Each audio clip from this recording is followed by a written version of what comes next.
Bon,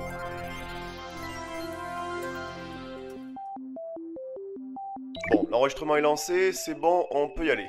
Plus ça va et plus j'ai l'impression que les mecs des archives sont de mèche avec les gars du Labo 6. Pour éviter que je prouve encore que je suis capable de produire plus de nouveaux concepts en un mois que eux sur toute une année. Monsieur, n'oubliez pas les conventions relatives à l'enregistrement d'une note. Dois-je interpréter cet oubli comme les premiers symptômes d'un Alzheimer précoce? Alzheimer, ça me ferait mal, tiens. Avec toutes les technos de soins que j'ai inventées, il y aurait de quoi me permettre de vivre pendant encore 15 000 ans. Et au pire des cas, j'irai récupérer le prototype de résurrection de l'autre, là. Je me souviens plus son nom. S'il vous plaît. Monsieur, il est de coutume à l'enregistrement. Oui.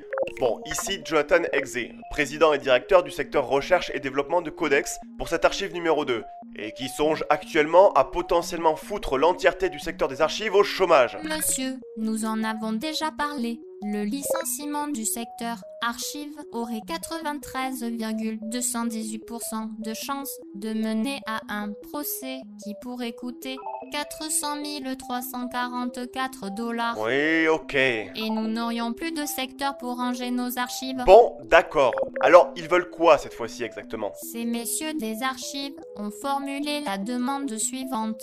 Enregistrer toutes les notes basées sur les travaux de commande de la mairie d'Hyrule concernant le projet monétaire nommé Ruby Épée. J'en étais sûr qu'ils allaient m'ennuyer avec ça. Mais au final, je devrais être content qu'ils réclament juste ce projet-là. On a réalisé tellement de techno pour ce client qu'il nous faudrait une année complète rien que pour en faire la liste. Monsieur, veuillez procéder aux explications. Je procède. Donc, il s'agissait d'une commande des mecs qui géraient la mairie d'Hyrule.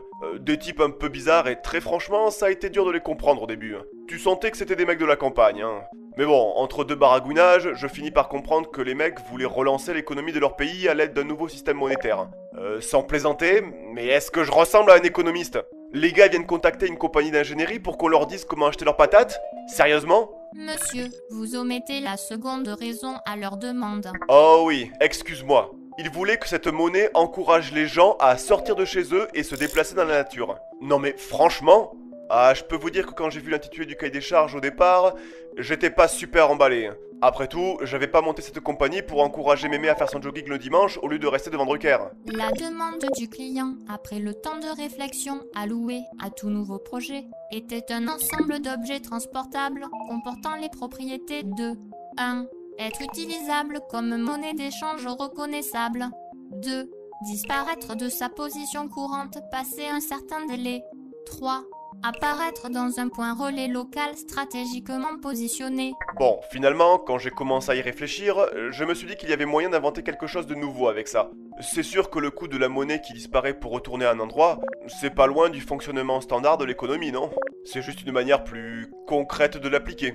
Mais pour ça, il nous fallait éviter de la trop grosse techno. Je vous laisse imaginer ce que cela coûterait s'il fallait dépenser 100 $ en matériel pour chaque pièce de monnaie à fabriquer. Le moyen de paiement du Ruby a été conçu à partir d'un quartz à rayonnement quantique.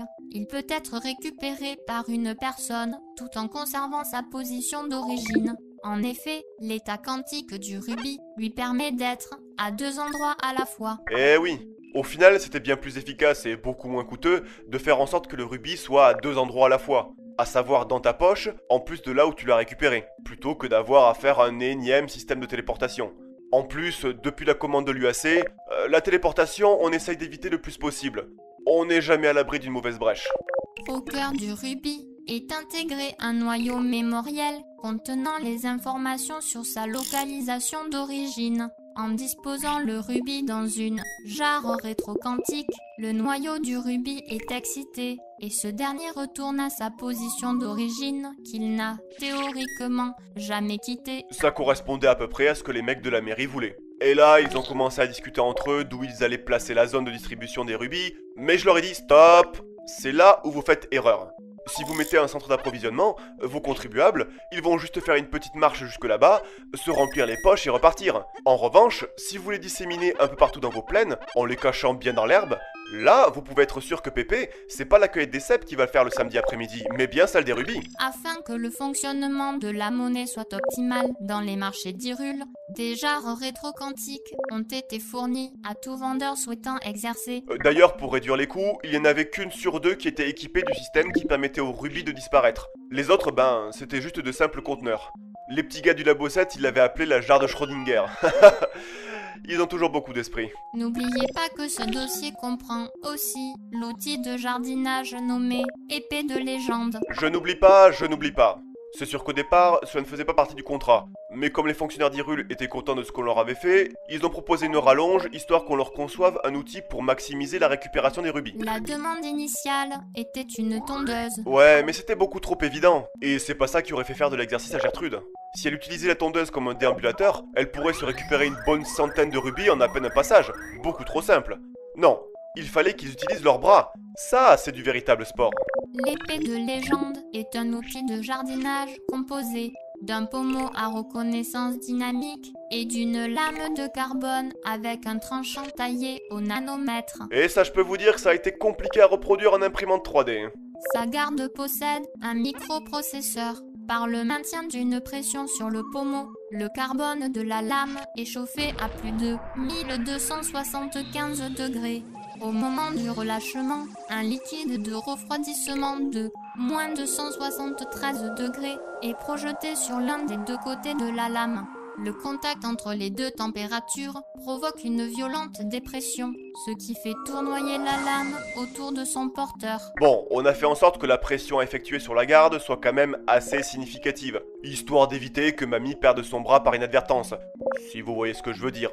Et c'est après que je me suis dit, il y a encore moyen d'aller plus loin pour pousser les vieux à être en bonne santé avec ce truc. Et ça nous a permis d'ajouter la touche finale à cette épée. Via son système de reconnaissance dynamique, le pommeau de l'épée utilise la dopamine et la sérotonine du porteur comme vecteur d'énergie pour le fonctionnement du microprocesseur inclus dans la garde. Grâce à ce processus, l'épée ne nécessite pas d'énergie extérieure autre que celle du porteur. Cela apporte cependant un inconvénient. Seuls les porteurs en bonne santé parviendront à l'utiliser à son plein potentiel. Allons, Zi, ne dis pas ça comme si c'était négatif. L'idée c'était quand même de pousser les vieux d'Hyrule à rester en bonne santé. Eh oui, une meilleure santé signifie un meilleur usage de l'épée. Et un meilleur usage de l'épée signifie plus de rubis à récolter avant de retourner voir des chiffres et des lettres. À la suite de la livraison de l'épée, la mairie a exprimé un fort étonnement. Leur remarque sur le produit a été la suivante, je cite, « Inutilement compliqué ». Et cette bande d'imbéciles n'ont pas voulu payer pour une production à grande échelle, soi-disant qu'ils ne pouvaient plus se permettre d'utiliser l'argent des impôts. Ha! Très franchement, il leur suffisait de mettre une taxe sur les soutiens-gorge et ils auraient de quoi se les payer rien qu'avec les Gerudo. Enfin bon. Au final, on leur a laissé le prototype de l'épée quand même. Je ne sais pas trop ce qu'ils en ont fait derrière, mais bon... Au moins, ils utilisent encore les rubis, c'est déjà ça. Ah, bon, eh bien, ça tombe bien, Zi. Nous en avons fini de toute façon. Moi, il faut que je réponde à cet appel. Ça fait des mois qu'ils me harcèlent. Je ne vais pas pouvoir l'éviter plus longtemps. Messieurs des archives, nous vous remercions d'avoir réceptionné cette note numéro 002 de Codex. Nous vous rappelons que notre réseau s'étend également sur Facebook et Twitter. Enfin, si vous souhaitez aider les futurs projets de Codex, n'hésitez pas à faire un don sur Tipeee.